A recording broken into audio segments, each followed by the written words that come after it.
Esta mañana nosotros tenemos un texto bien corto, es un versículo en la primera carta de Tesalonicenses o a los Tesalonicenses en el segundo capítulo. Vamos a estar leyendo el versículo 13 y es un versículo, yo creo que es importante para nosotros poder entender algunas cosas que hemos venido diciendo acerca de la iglesia de Tesalónica.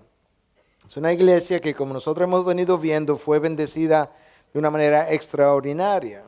Fue una iglesia que Pablo alabó, que Pablo endosó, que Pablo nos presenta ahora en esta carta como un modelo que fue imitado por otras iglesias. Y Pablo destaca en ellos la obra de fe, su trabajo de amor y su firmeza en la esperanza de nuestro Señor Jesucristo en el versículo 3.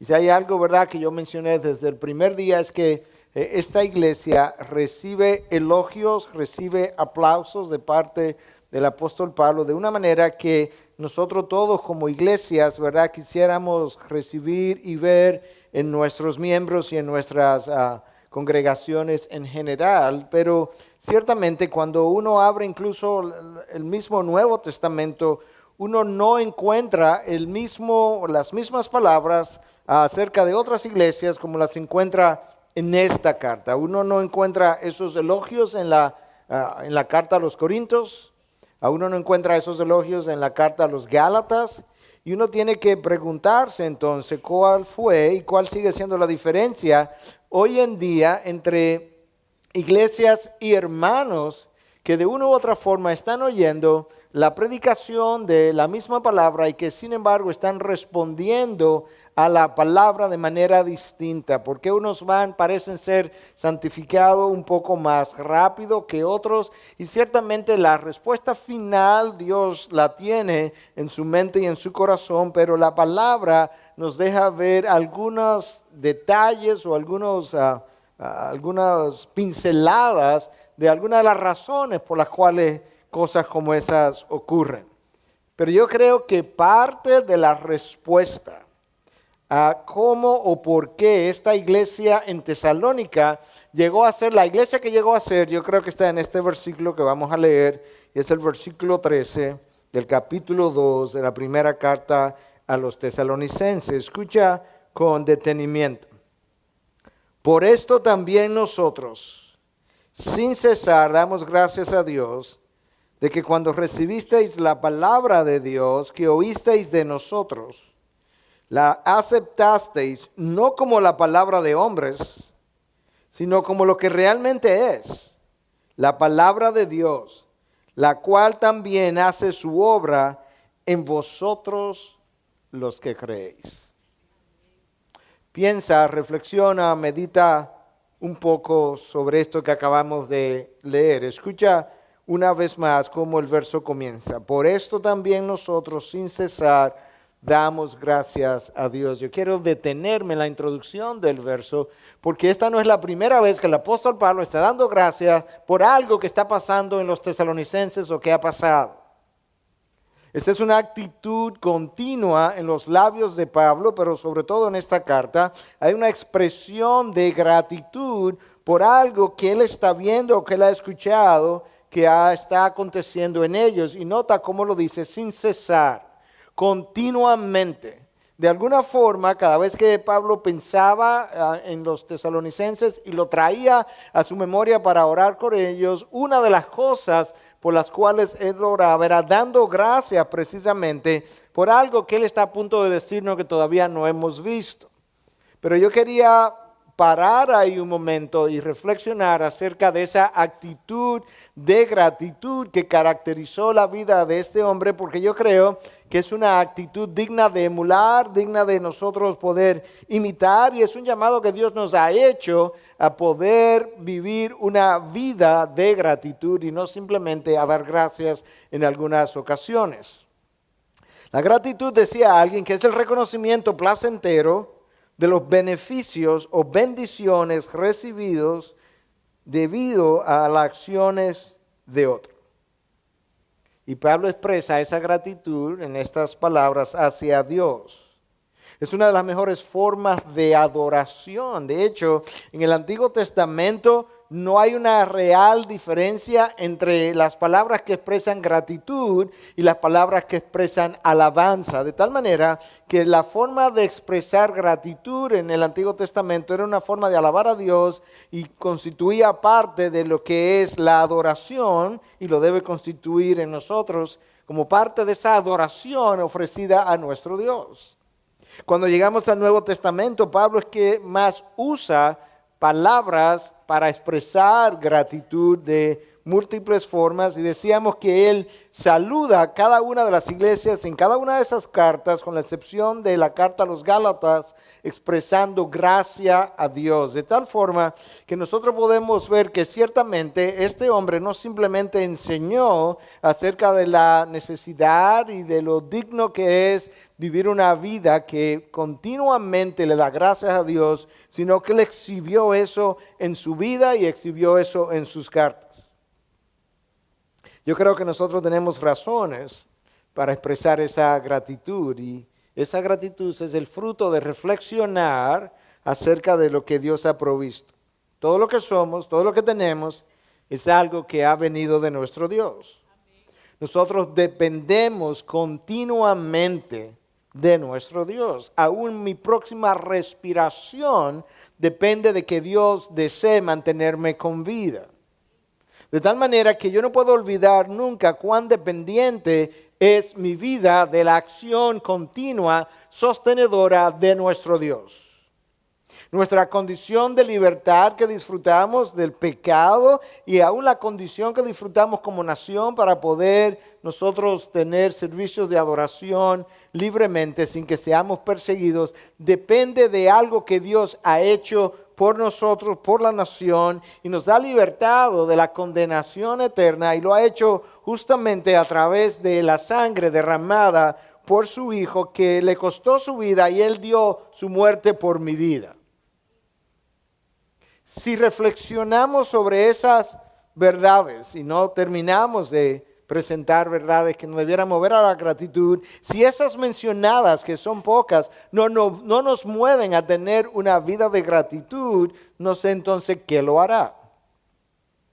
Pero la realidad es que la ingratitud, la disposición opuesta, es lo más natural al ser humano. El pecado que mora en nosotros es ingrato. ¿Usted está de acuerdo con eso? El pecado que mora en nosotros es ingrato.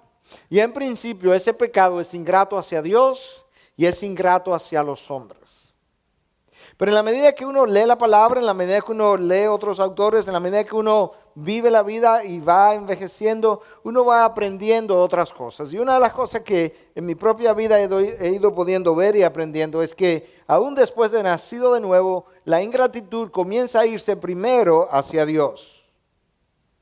Pero hay un tiempo donde por mucho espacio, ¿verdad?, del tiempo, valga la redundancia, hay un periodo, quizás mejor dicho, que por un espacio de tiempo, mi ingratitud hacia Dios ha disminuido, pero la ingratitud hacia los hombres permanece. Algo que no vemos en el caso del apóstol Pablo, no lo vimos mucho menos en el caso de la persona de Jesús.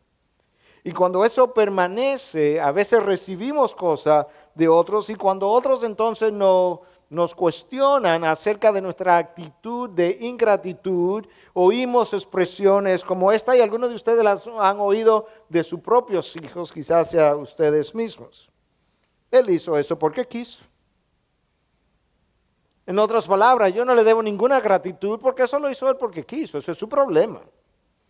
Yo no se lo pedí, yo no le pedí que lo hiciera. Ah, bueno, pero si a eso vamos. ¿Usted ha oído expresiones como esa o soy simplemente yo que las he oído? Bueno, lo que ocurre es que lo que se da no se reclama.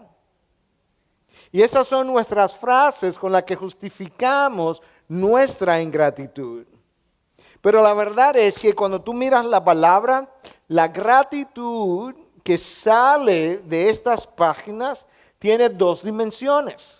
Tiene una dimensión vertical y tiene una dimensión horizontal. Horizontalmente podríamos decir que la gratitud es un sentido de gozo. experimentado por los beneficios traídos a tu vida por otras personas. Es un sentido de gozo por bendiciones que otras personas han traído a tu vida, horizontalmente hablando. Verticalmente hablando hacia Dios, entonces pudiéramos definir la gratitud como un sentido de plenitud experimentado después de haber conocido la bonanza de Dios en Cristo Jesús para con nosotros y que se experimenta independientemente de las circunstancias. Verticalmente es un sentido de plenitud, no es simplemente un gozo, hay un sentido de satisfacción que tú experimentas después de conocer la bonanza, la benevolencia, la riqueza de Dios en Cristo Jesús hacia nosotros. Y que es experimentado independientemente de las circunstancias. El apóstol Pablo podía estar en una cárcel y él sentía gratitud hacia Dios, de la cual vamos a seguir hablando un poco más. Podría estar en un naufragio y él lo había perdido todo y él tenía gratitud hacia Dios. Eso expresa un trabajo de Dios en su corazón. La ausencia de esa gratitud en nosotros muchas veces, hermanos, se debe a una falta de reconocimiento de lo que Dios ha hecho por nosotros, en nosotros, lo que está haciendo, no simplemente lo que ya hizo, que es suficiente, pero lo que está activamente haciendo en nosotros, lo que está haciendo a través de nosotros y aún más, lo que está haciendo en otros y a través de otros. Porque lo que sale de Pablo aquí en esta primera parte del versículo es una expresión de gratitud por otros. Por algo que está ocurriendo en los tesalonicenses, algo que está ocurriendo en ellos en su ausencia, algo que él no está moviendo en ese momento, algo de lo que él no está participando. Y el sentir gratitud con gozo por lo que Dios hace en el otro y por lo que Dios hace a través de ese otro, cuando nosotros no hemos sido el instrumento de eso que está ocurriendo, es una de las mejores expresiones de madurez cristiana. Déjame decir eso otra vez. Poder sentir gozo y gratitud por algo que Dios está haciendo en el otro y está haciendo a través de otro. Cuando yo no he sido el instrumento de eso, es una de las mejores expresiones de madurez en Cristo. Y uno puede ver eso en las cartas de Pablo. Es muy fácil sentir gratitud hacia Dios cuando Él está haciendo algo en otros, cuando yo he sido el instrumento de eso que está pasando. Pero cuando eso no tiene nada que ver conmigo, cuando está ocurriendo en mi ausencia, cuando Dios lo está haciendo, ¿verdad?, a través de personas que Él ha decidido y elegido usar, de manera que quizás no me ha elegido a mí, como que el sentido de gratitud comienza a distorsionarse. Pablo comienza dando gracias por algo que él ha escuchado, porque no ha podido regresar a Tesalónica. Algo que él ha escuchado, que ha ocurrido en los tesalonicenses en su ausencia. ¿Sabe por qué él podía hacer eso? ¿Saben por qué él podía experimentar el gozo de eso que está pasando? No es simplemente porque él los amaba, lo cual es cierto, pero él entendía perfectamente bien eso que está ocurriendo es en persona que Cristo dio sangre por ellos. Ellos le pertenecen a Dios igualmente que yo le pertenezco a Él. Ellos son parte de una misma causa, al igual que yo, y yo necesito regocijarme en esa parte de la causa de Cristo que está alejada de mí ahora, pero que tiene que ver con la gloria de nuestro Dios. Y Cristo controla ese proceso de crecimiento en los tesalonicenses, en nosotros, y no tiene que ver con nosotros el control de ese proceso de crecimiento, de tal manera que yo tengo que expresar mi gratitud hacia el Señor y en el Señor por la obra que Él está haciendo. Puesto en términos cotidianos y nuestros, si te enteras de que Dios comienza a usar otra iglesia en nuestra ciudad de una manera más significativa que lo que ha usado la nuestra, tú y yo necesitamos regocijarnos en eso, darle gracias a Dios por eso y ciertamente experimentar y expresar y orar, dándole gracias a Dios por lo que está haciendo los hermanos de la iglesia tal. ¿Tú puedes gozarte con algo como eso? Tú debes gozarte con algo como eso. Tú debes querer incluso que algo como eso pudiera pasar si es la voluntad de Dios. Y escucha a Pablo, por eso también nosotros sin cesar damos gracias a Dios. Sin cesar, en todo tiempo. En los salmos nada más, tú encuentras nada más y nada menos que 35 referencias a las acciones de gracia. Quizás una de las decisiones que tú puedes hacer en esta mañana es que a partir de hoy, cada vez que ore, la acción de gracia va a ser una de las cosas primeras que va a hacer. Pablo da gracias unas 18 veces en sus cartas y en otras 10 instruye a que demos gracias. Y en la Biblia, si la considera como un todo, hay no menos de 140 referencias a la gratitud.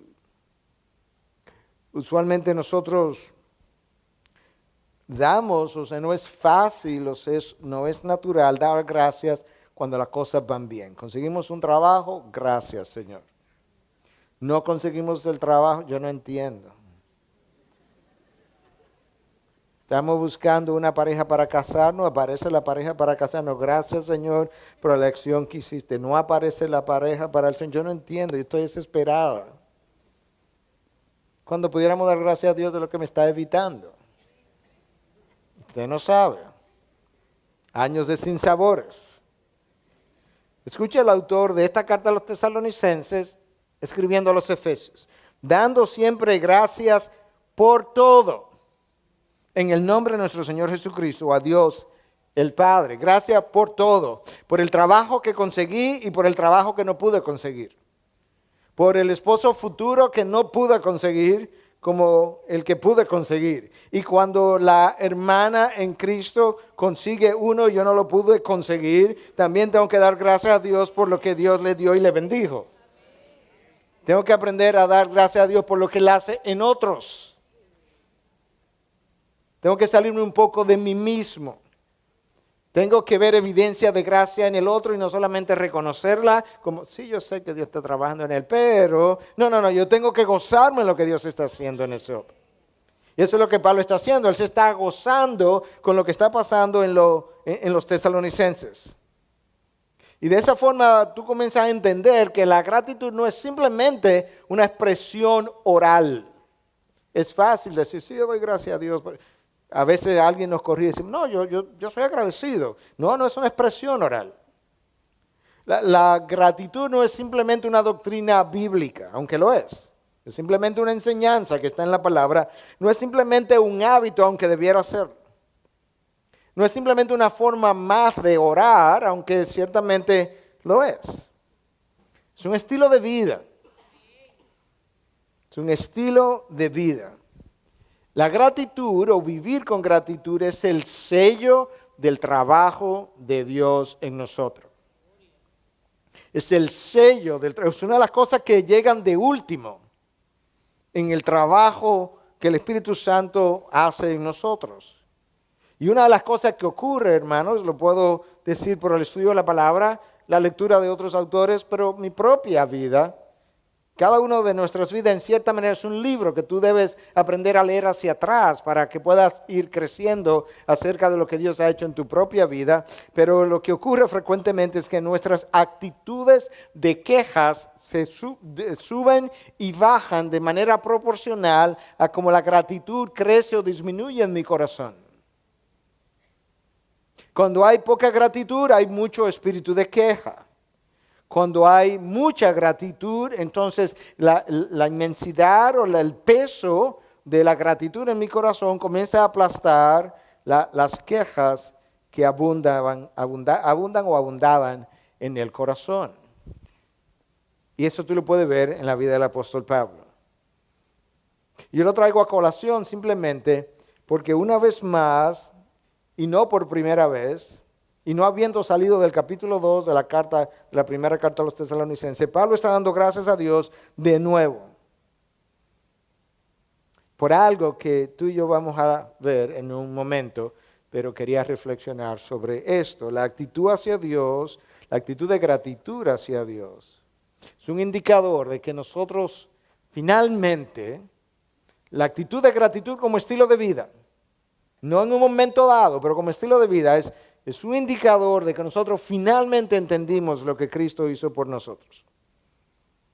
La actitud de gratitud hacia los demás es otro indicador, pero es un indicador también de un trabajo de Dios, pero un poco distinto. Es un indicador de que mis celos y envidias y egocentrismos han comenzado a desaparecer, de tal manera que me permito, o mejor dicho, me permite eso, regocijarme por lo que Dios está haciendo en el otro, con quien ya no tengo celos, envidias, ni mi egocentrismo me está impidiendo que así lo haga.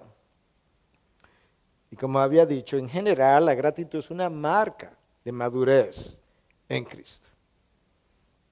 Escucha el texto como sigue. Por esto también nosotros, sin cesar, no puedes pasar por alto los absolutismos de la palabra, sin cesar. Ahí hay una intensidad de lo que Pablo está diciendo. Yo hago esto. Damos gracias a Dios. Escucha lo que sigue. Porque estamos tratando de ir desempacando el verso una porción a la vez. Damos gracias a Dios, en primer lugar, de que cuando recibisteis la palabra de Dios que oísteis de nosotros, vamos a pararnos ahí un momento. Cuando recibisteis la palabra que oísteis de nosotros. Nosotros pudiéramos decir hoy en día, viendo hacia atrás, Señor, yo te doy gracias que en un momento dado tú enviaste a Pablo, a Silas y a Timoteo a predicar la palabra y que ellos la escucharon de parte de sus labios. Pero lo podemos decir también de pastores contemporáneos, de misioneros contemporáneos, de líderes del día de hoy. Padre, yo te doy gracias que el hermano tal o la hermana tal en esta circunstancia estaba ahí para poder hablar la palabra de vida de la cual cantábamos. Solamente tú tienes palabra de vida eterna. Entonces los tesalonicenses en un momento dado eran incrédulos, pero había un equipo misionero de Pablo, de Silas, de Timoteo, que decidió ir y hablar la palabra. Y a ellos hablar la palabra, ellos escucharon la palabra que oísteis de nosotros, porque Pablo y su equipo entendía que cómo pues invocarán a aquel en quien no han creído, y cómo creerán en aquel de quien no han oído, y cómo oirán sin haber quien les predique, y cómo predicarán si no son enviados. Romanos 10, 14 y 15. ¿Cómo van a escuchar si no hay alguien que les hable? Y aquí nosotros vemos que este equipo entendió justamente cuál es nuestra responsabilidad y fue y predicó la palabra en medio de oposición. No fue que ellos fueron a Tesalónica porque Tesalónica disfrutaba del mejor clima, el mejor ambiente espiritual. No, predicaron la palabra en medio de la oposición, en medio de carencias y en medio de costumbres judías y paganas que tenían cientos de años de arraigo, que era difícil de desarraigar. Pero había una confianza en el mensaje que ellos llevaban. Y a veces nosotros no vamos, como ellos sí fueron, a compartir la palabra de vida eterna que solamente esa palabra puede sacar a una persona o a una ciudad o a una nación de su condición de mortandad. No vamos porque quizás nos falta agradecimiento por lo que Cristo ha hecho por mí. De manera que todavía yo no tengo esa sensación que Pablo sí tuvo para poder decir: el amor de Cristo me constriñe, me empuja, me lleva, me fuerza. O a veces no vamos porque no tenemos suficiente conocimiento de la palabra, y eso puede ser una razón para quedarme, pero no puedo quedarme sin estudiarla para luego ir, sino que muchas veces nos quedamos en el conocimiento y entonces seguimos por 15 años usando la excusa de que no tengo suficiente conocimiento y por tanto no puedo ir. No, esta gente fue. A veces nos falta fe en la palabra. Mire, pastor, es que esa gente son duras, usted porque no lo conoce. Esa gente son casi atea. Me falta fe en el poder de la palabra. No, yo creo que, yo estoy llorando, porque es que ellos no son fáciles, ¿no? A veces nos faltan agallas, coraje, valor, para hacer lo que esta gente hizo en medio de la oposición. Y todas esas son circunstancias que a veces nos impiden ir, pero no a este equipo. A este equipo que fue, que Pablo está dando, no puede perder la transición de lo que él está diciendo. Damos gracias a Dios, ¿cierto? Sin cesar, continuamente. Comienza ahí. Pero él está diciendo que él está dando gracias a ese Dios porque cuando recibisteis la palabra que oísteis de nosotros. Cada palabra ha sido inspirada por Dios. Por eso hablamos y creemos en la inspiración verbal, cada palabra. La palabra que oísteis de nosotros. Eso implica que hubo un mensaje que fue llevado. Yo tengo que preguntarme un poco acerca de quién lo llevó, pero tengo que preguntarme en respuesta a qué. Bueno, en respuesta al entendimiento de que ellos no pueden creer en alguien que no han oído. Y por tanto, alguien tiene que ir. ¿Y cómo van a ir si no hay alguien quien los envíe? Bueno, es que hay oposición. Bueno, este equipo que llegó a Tesalónica, ¿tú recuerdas lo que dijimos el primer día? Este equipo venía de Filipos, donde habían estado en la cárcel, donde lo habían castigado con varas, y decidieron entonces, bueno, si en Filipos no nos quieren, nos vamos. Entonces terminaron en Tesalónica. Pero resulta que en Tesalónica también los persiguieron. Apenas pudieron estar 3 días de reposo en Tesalónica predicando en las sinagogas. Algunos piensan, como dijimos, que él se quedó un poco más de tiempo predicando en otros lugares. Otros piensan que no, que apenas tuvo 3 semanas en Tesalónica. Y entonces que bueno, pues ya regresemos a Antioquía, que nadie nos quiere a ningún lado y esto da mucho trabajo. No, vamos a pararnos en Berea entonces. Y bueno, en Berea ahí fueron un poco hasta más nobles que los de Tesalónica porque comenzaron a oírlo, pero entonces gente de Tesalónica bajó a Berea y los persiguió en Berea y Pablo dice, bueno, pues regresémonos a Antioquía. No, todavía nos queda Atenas, vamos para Atenas, entonces vamos a Atenas. Y en Atenas se burlaron de él y entonces, bueno, pues ya vámonos a Antioquía. No, todavía queda Corinto. Y entonces llegan a Corinto. Y cuando llega a Corinto, Pablo dice que él rehusó predicar ninguna otra cosa que no fuera Cristo y este crucificado. Y allí en Corinto, en medio del paganismo y de la inmoralidad de aquella región, Pablo planta una iglesia. ¿Por qué? ¿Por qué? Porque ¿cómo invocarán a aquel en quien no han creído y cómo creerán en aquel en quien no han oído y cómo irán sin haber quien les predique y cómo predicarán ibi si no son enviados? Tenemos que irnos preparando para enviar más, para invertir más en el envío, para enviar gente como este equipo que llegó a Tesalónica. Ellos oyeron la palabra de parte de Pablo, de Timoteo, de Sila.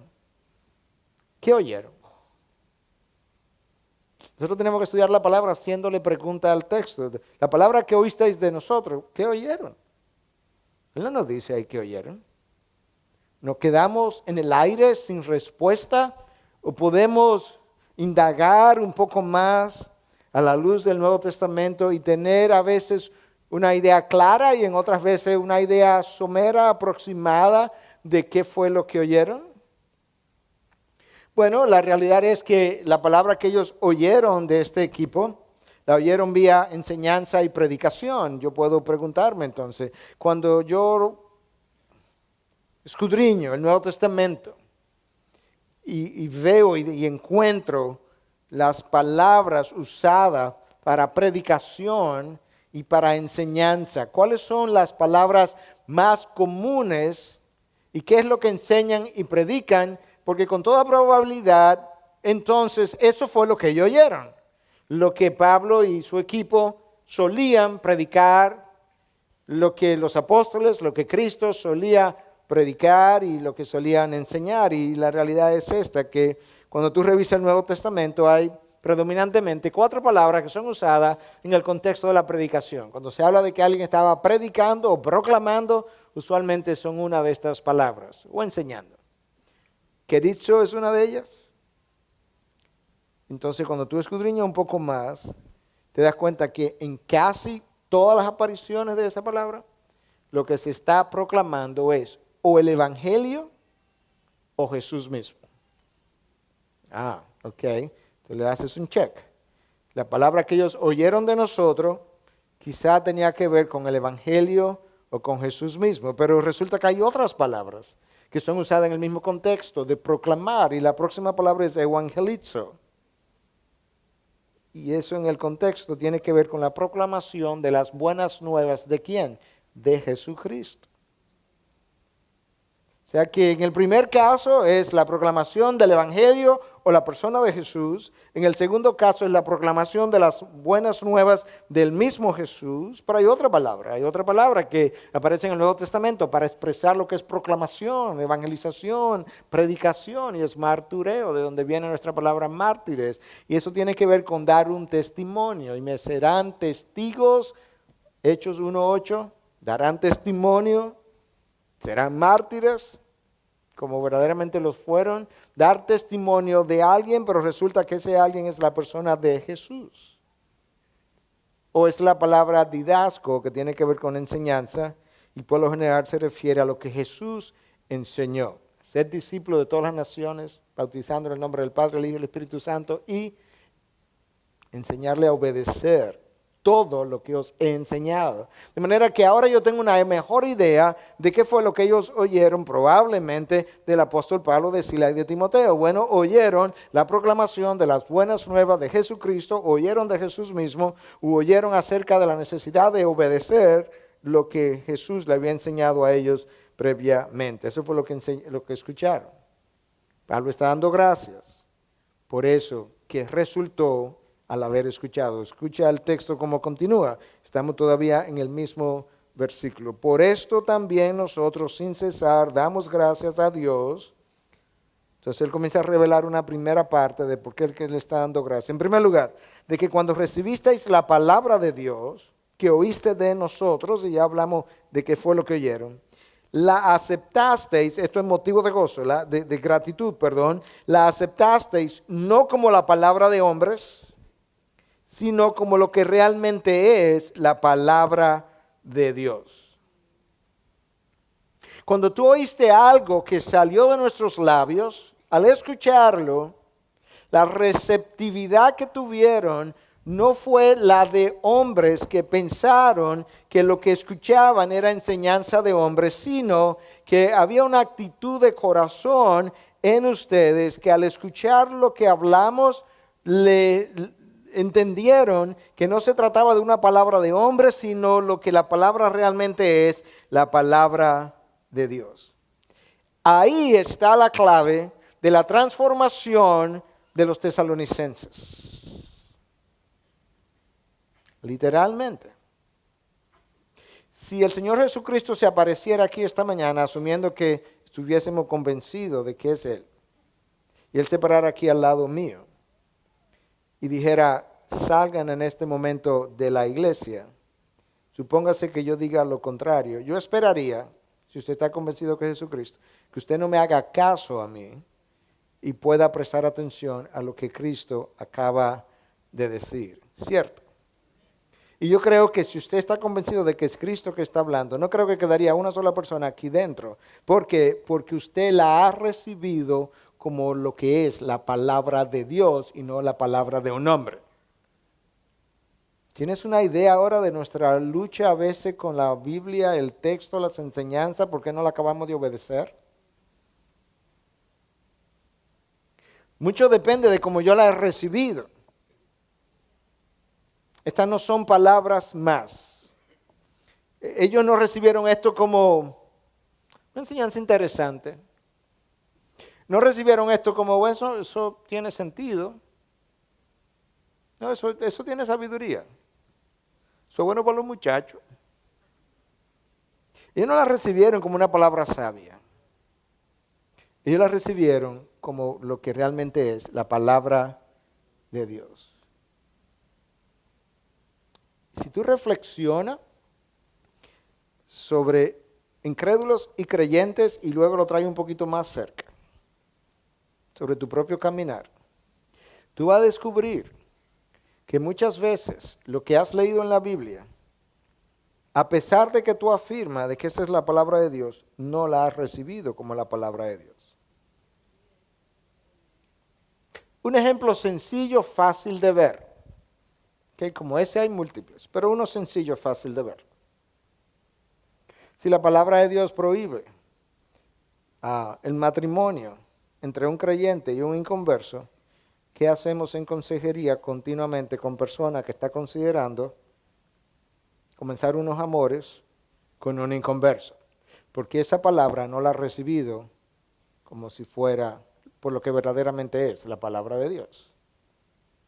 Si tenemos una instrucción en la palabra que dice que paguemos nuestros impuestos y no lo hacemos, sabemos por qué no lo estamos haciendo, porque esa instrucción yo no la he recibido como si fuera la palabra de Dios. Yo la he recibido como algo sabio, algo conveniente, me evita problemas, quizás me evita ir a la cárcel. Cuando a veces escuchamos, por ejemplo, en consejería o en conversaciones sociales, pastores, que la voluntad de Dios no es fácil, eso es pesado, eso es difícil de cumplir.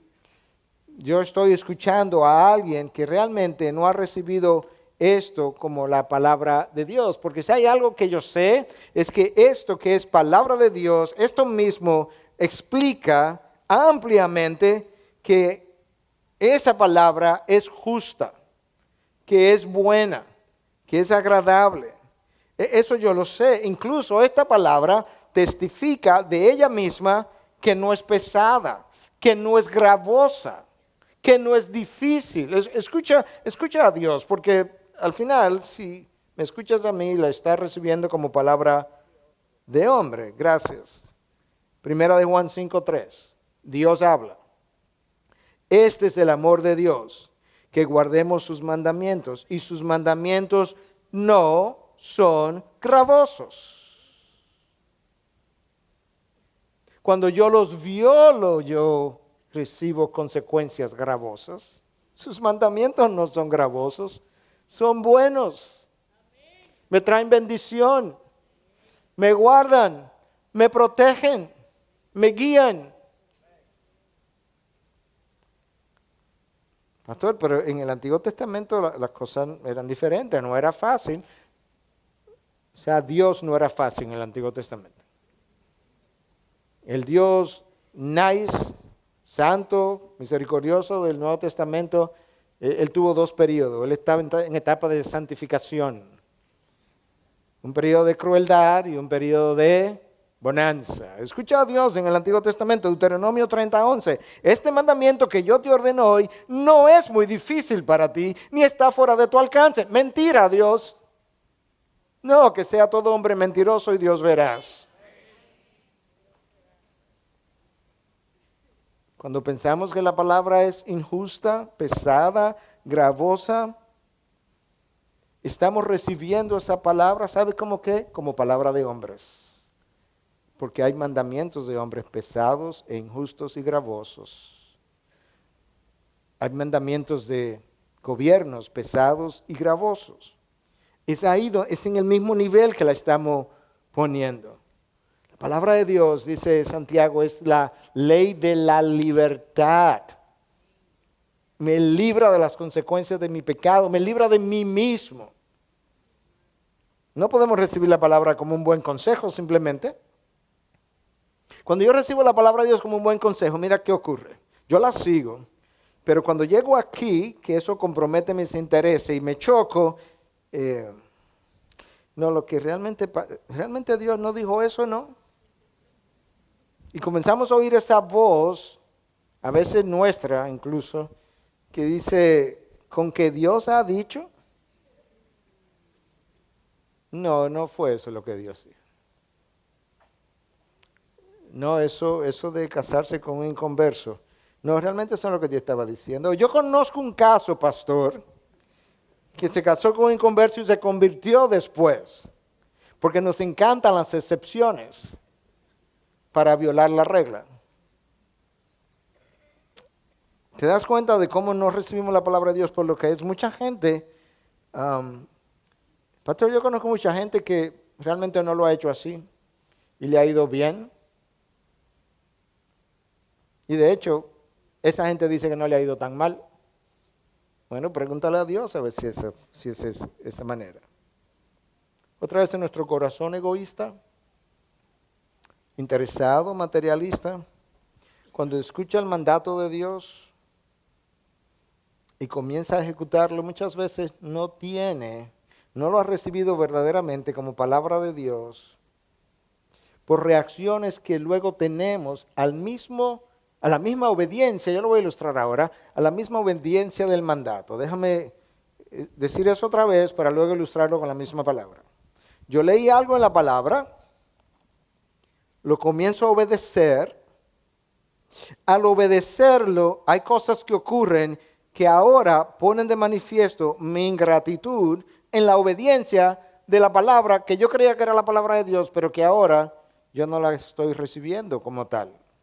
Escucha esta ilustración. Las mejores ilustraciones salen de la misma palabra. Cristo hablando, Mateo 20, 10 y 15. Hay una parábola, él cuenta una parábola de unos trabajadores. Y él contrata a uno en la tercera hora del día y le dice, te voy a dar un denario. Ese es el mandamiento. Contrata a otro a la sexta hora del día y le dice, te voy a dar un denario. Contrata a otros en la novena hora del día y le dice, te voy a dar un denario. Contrata a otros en la 11ª hora del día y le dice, te voy a dar un denario.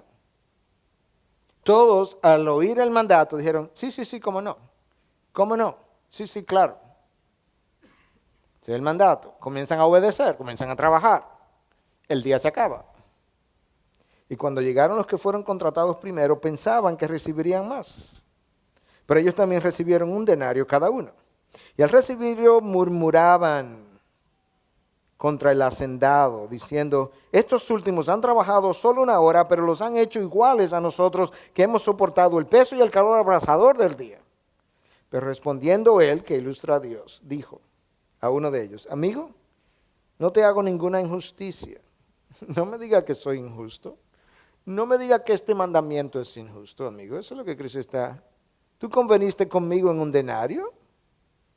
Toma lo que es tuyo y vete, porque yo quiero darle a este último lo mismo que a ti.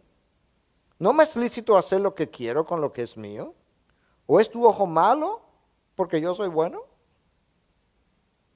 ¿Dónde que está el problema? En la gracia extendida a otros, te di lo que no le di a ustedes de la tercera hora. ¿Ahí es que está el problema? No, él dice, ahí no es que está el problema, porque yo di lo convenido y yo puedo también hacer lo que yo quiera con lo que es mío.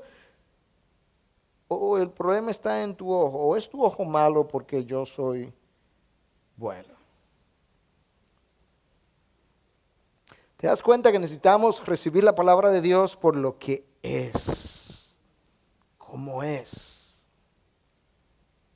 Y eso va a tener el efecto que tuvo en los tesalonicenses. Al final del día, esta gente estaba llena de ingratitud. Nuestro corazón rebelde muchas veces se opone a recibir esa palabra como esta gente lo recibió. Y no ha querido entonces hacer lo que se supone que debemos hacer. Nuestra condición a veces toma esta palabra como un consejo, como un Aristóteles dio consejo, un Platón, un Sócrates, o Mahatma Gandhi, como uno de ellos. Entonces cuando Pablo dice que ustedes recibieron la palabra de Dios, no como la palabra de hombre, sino como lo que es la palabra de Dios, yo tengo que preguntarme, ¿cómo es que es la palabra? ¿Cierto? Yo tengo que desempacar el verso, entonces no puedo quedarme por lo que es la palabra de Dios. Sí, pero ¿cómo es la palabra de Dios?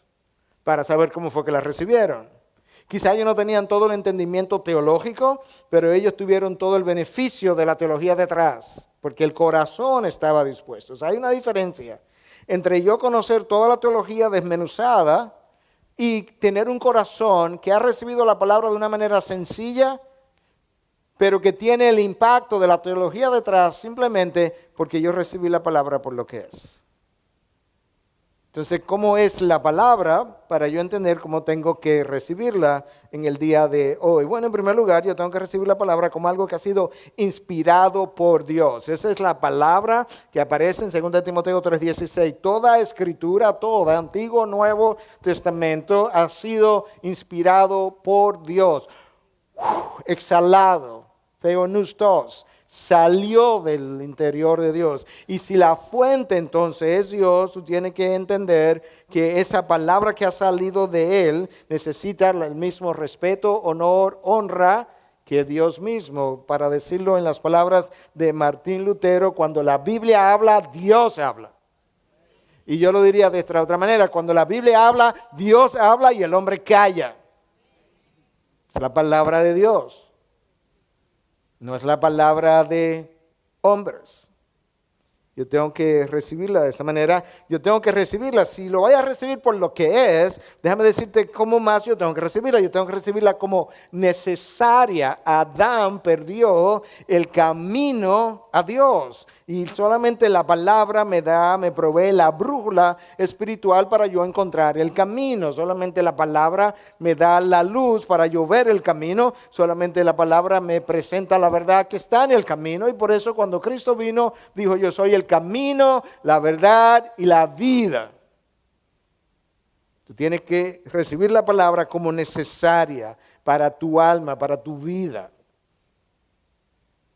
Como tú comes tres veces al día porque considera el alimento necesario, si la vas a recibir como lo que es, como la palabra de Dios, una de sus características es que la palabra es necesaria. Si salió de Dios o inspirada por Dios, tiene que recibirla como inerrante. No contiene errores en aquellas cosas que afirma. Hay cosas de lo que la palabra no habla. Ahí no podemos poner la palabra a hablar porque no habla de eso. Pero en las cosas que afirma, la palabra no contiene errores. No importa si el campo es de ciencia, si el campo es de historia o de conducta. Si la palabra habló, esa es la última palabra. Y yo tengo que recibirla como infalible. Una diferencia que los teólogos han hecho entre inerrante y infalible. Inerrante tiene que ver con la ausencia de errores en lo que afirma. Infalible tiene que ver con que la palabra no me puede engañar, no me puede dirigir en una dirección que es falsa. La palabra no me puede prometer una cosa que no me va a dar posteriormente, y por tanto, si la voy a recibir como lo que es, la recibo como una palabra inspirada por Dios, por tanto inerrante e infalible. La recibo también como una palabra autoritativa y por tanto incuestionable.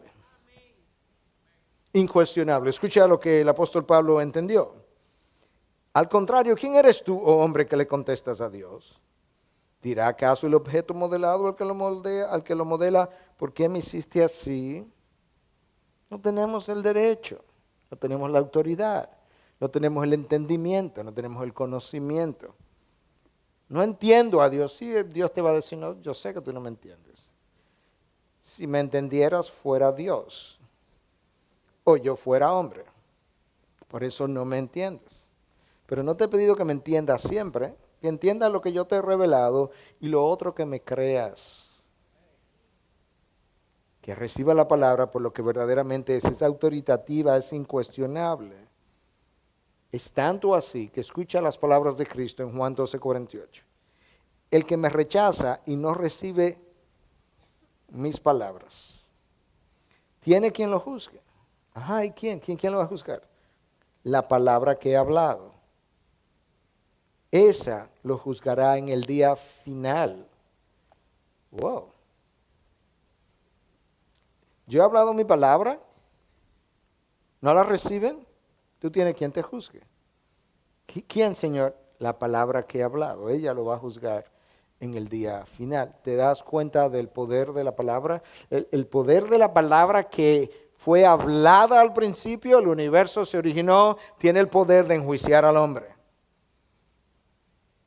Tanto así que cuando Cristo le habló de la parábola del rico y Lázaro, y está el rico en el infierno pidiéndole al padre Abraham que por favor le envíe algún mensajero a sus hermanos para que alguien le advierta allá abajo en la tierra de cómo es el infierno y ellos no tengan que sufrir la misma suerte. Padre Abraham le dice: no, ellos tienen a Moisés y los profetas. ¿A qué se estaba refiriendo? Ya Moisés había muerto, los profetas habían muerto, Cristo era el último de ellos. Ellos tienen las escrituras. Y si ellos no escuchan las escrituras, no van a escuchar aun si alguien se levanta de entre los muertos. Ese es el poder de la palabra. Si no escuchan el poder que está en esta palabra, no van a escuchar ningún otro poder, aun si ese poder hace levantar a alguno de entre los muertos. Y como hemos escuchado otras veces, uno se levantó de entre los muertos, Cristo Jesús, y no le escucharon. Si voy a recibir la palabra de Dios por lo que es la palabra de Dios, yo tengo que recibirla como infinitamente sabia. Oh, profundidad de las riquezas y de la sabiduría y del conocimiento de Dios. Cuán insondables son sus juicios e inescrutables sus caminos. Romanos 11:33. Inescrutables sus caminos, no trate de descifrarlos. Insondables sus juicios, no trate de encontrarle el fondo. Pero son justos. No hay criatura en el cielo o en la tierra que pueda agotar la infinitud de la sabiduría de Dios. No la hay. Ni los ángeles, ni los arcángeles, ni serafines son criaturas, no son Dios.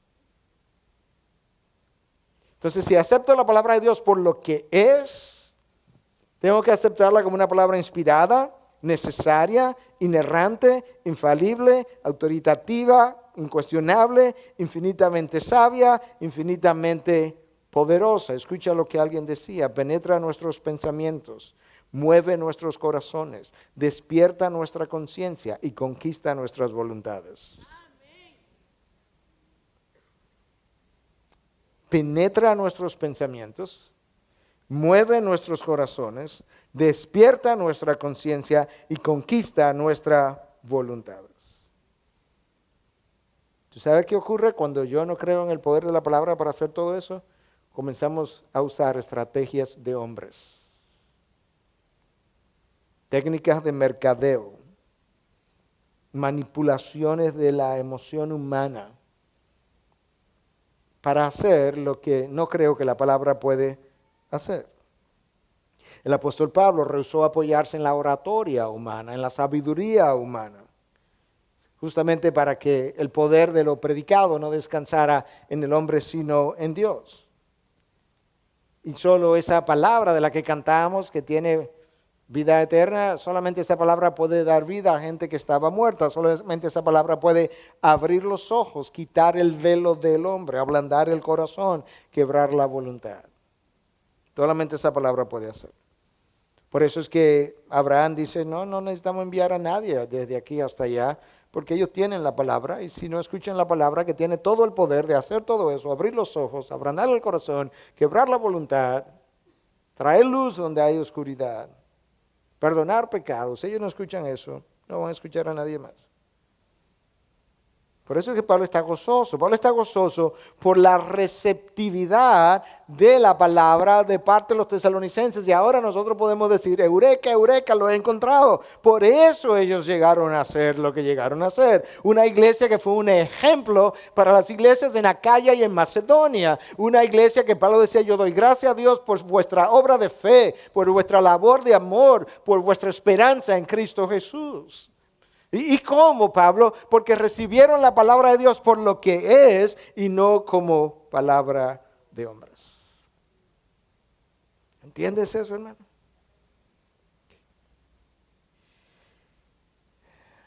En corto tiempo.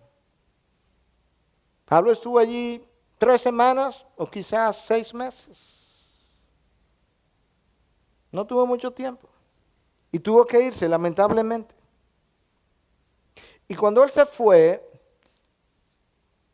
yo comentaba con el equipo de la oficina esta mañana: si hay algo que a mí me llama la atención y me trae convicción siempre, es cuán pendiente Pablo estaba de esos de quien él se había alejado.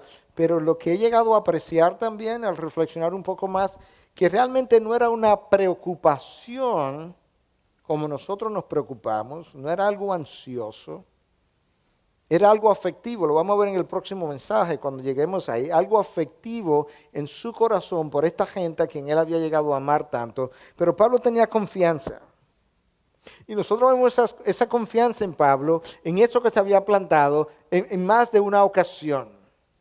Y tú lo puedes ver aquí porque no hemos terminado el verso todavía. Yo tengo que ir cerrando, pero no hemos terminado el verso. Escucha cómo es que cierra el verso, porque en el cierre es que tú encuentras la confianza expresada en esto que él sembró. Escucha, por esto también nosotros sin cesar damos gracias a Dios de que cuando recibisteis la palabra de Dios que oísteis de nosotros, la aceptasteis no como la palabra de hombres, sino como lo que realmente es la palabra de Dios. Hasta ahí habíamos llegado. Ahora escucha el cierre. La cual también hace su obra en vosotros los que creéis. Pablo está lejos, pero está tranquilo. ¿Por qué está tranquilo? Porque él llevó la palabra, él predicó la palabra, le enseñó la palabra y la palabra hace su obra en vosotros los que creéis. ¿Y cómo la hace? Por el Espíritu que mora en nosotros, que ilumina la palabra, que nos abre el entendimiento. Eso es exactamente lo que Pablo le dice a los ancianos de Éfeso cuando se despide. Cuando le dice, ya no me van a volver a ver, os encomiendo a Dios y a la palabra de su gracia. Escucha cómo cierra él, que es poderosa para edificaros. Pablo está tranquilo, él está pendiente, como él va a expresar en los próximos versículos, por la manera como los ama. Más de una vez he querido ir a vosotros, más de una vez, porque ustedes son mi gozo y mi gloria, dice Pablo. Amaba a esta gente. Pero estoy tranquilo. ¿Por qué? Porque la palabra hace su obra en vosotros los que creéis, a distancia. Tú has oído la palabra, no solamente hoy, otras veces. ¿Cómo la has recibido? En tu obediencia, hay una reflexión de cómo esa palabra ha sido recibida, como ilustrábamos más tempranamente. Es nuestra oración que en un día como hoy quizás, en un mes como este, que es el primer mes del año, tú puedas pausar, reflexionar, meditar y decir verdaderamente, ¿cómo es que yo he recibido esta palabra? Ya habiendo creído, ya habiendo nacido de nuevo. ¿Por qué mi resistencia con frecuencia a obedecerla? Es que yo no la he recibido realmente con todas esas características que hemos estado revisando hoy, quizás más como un consejo sabio, bueno, algo que me puede evitar algunas consecuencias. Pero la he recibido como la palabra autoritativa, incuestionable, que ha salido de Dios y que te va a bendecir. La palabra que da vida, la palabra que abre los ojos. Es posible que habiendo predicado, ojos hayan sido abiertos de personas que hasta hoy lo tenían cerrados. Quizá corazones han sido ablandados por una obra que ocurrió mientras la palabra se predicaba. O quizás grandes áreas de oscuridad en creyentes han sido iluminadas. Ese es el poder de la palabra.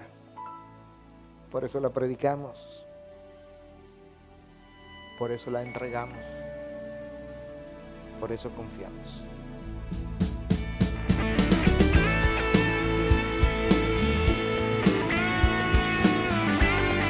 Esta es una producción que llega hasta ustedes gracias a los aportes de individuos y empresas comprometidos con la defensa de la fe. Para más información, preguntas y comentarios, visite nuestra página de internet www.integridadysabiduría.org. En esta página encontrará información sobre la producción de este y otros recursos que ponemos a su disposición, como también las formas en las que usted puede contribuir con la producción de programas como estos. Les invitamos nuevamente a visitar nuestra página de internet www.integridadysabiduría.org. Será hasta la próxima, cuando nos reencontremos en su palabra.